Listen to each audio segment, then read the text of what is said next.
या सरकारला विपक्षाचं विरोधी पक्षाचं ऐकणं जमत नाही.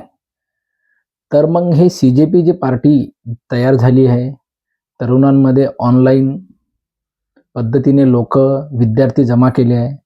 तरुण युवा संघटन त्यांनी तयार केलेलं आहे. जर ते विद्यार्थ्यामार्फत आपली बाजू मांडण्याचा प्रयत्न करत असेल, तर सरकारचं ऐकणं काम होतं आणि या विद्यार्थ्यांना न्याय देणं हे सरकारचं काम आहे. परंतु एवढं मोठं आंदोलन होईल हे सुद्धा त्यांना अपेक्षित नव्हतं. म्हणून ते खूप लाईटली घेतलं या पार्टीला आणि तरुणांचा जोश, उत्साह बघून तिथे जमलेले प्रत्येक तरुण प्रत्येक राज्यातून आलेले होते. स्वतःच्या खर्चानी तिथे कुठलाही पक्ष, धर्म, जात या पलीकडे सुद्धा जाऊन स्वतः आपल्या मेहनतीने इथून काही लोकं पायी सुद्धा गेले. त्यांची परिस्थिती नसताना सुद्धा विद्यार्थ्याच्या हितासाठी तिथे जमा झाले.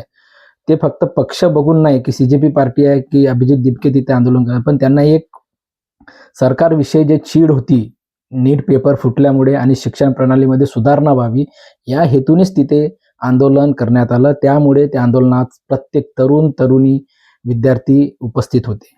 परंतु सरकारने त्यांच्यावरती लाठीचार्ज केला आणि त्या लाठीचार्जमध्ये भरपूर लोकं जखमी झाले आणि त्या जखमी विद्यार्थ्यांचं ऐकणं, संसदेपर्यंत पोहोचवणं हे सरकारचं काम होतं.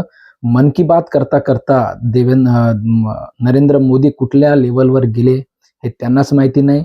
हे हुकुमशाही आहे आणि या सरकारचा मी निषेध करतो आणि ह्या सरकारमुळे ज्या विद्यार्थ्यांचं नुकसान झालेलं आहे, काही विद्यार्थी आत्महत्या केलेल्या आहे. यांनी माफी मागावी, जाहीर माफी मागावी आणि जर तुम्हाला राजीनामा नको आहे, तर या विद्यार्थ्यांचं ऐकणं तुम्ही तिथे येऊन आंदोलनस्थळी येऊन भेट द्यायला पाहिजे होती आणि त्यांचं ऐकून एक कुठलातरी तोडगा त्यांनी काढायला पाहिजे होता. नाही तर हे आंदोलन इतकं चिघळलं नसतं. हे तुम्हाला सुद्धा माहीत आहे, परंतु तुम्ही लाईटली घेतलं आणि आता जेव्हा हाताबाहेर परिस्थिती गेली, तर तुम्ही सेनेमार्फत त्यांना लाठीचार्ज केला. तुम्ही देशाच्या विद्यार्थ्यावर खूप मोठं आघात केलेला आहे. क्रांतीची ज्वाला आता पेटलेली आहे. आता ही थांबणार नाही.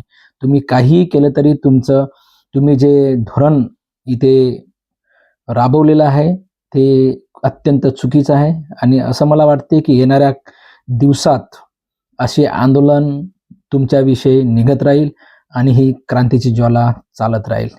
इन्कलाब जिंदाबाद. मी जाहीर या सरकारचा निषेध करतो. जय हिंद.